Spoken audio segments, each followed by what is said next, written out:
আমি মাকে খুশি করতে গেলে বউ নারাজ, বউকে খুশি করতে গেলে মা নারাজ, কিন্তু আমি একজন মানুষ কোন দিকে যাব?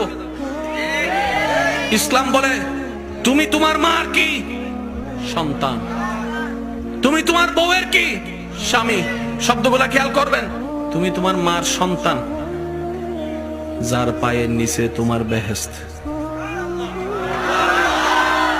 তুমি তোমার মায়ের পায়ের নিচে।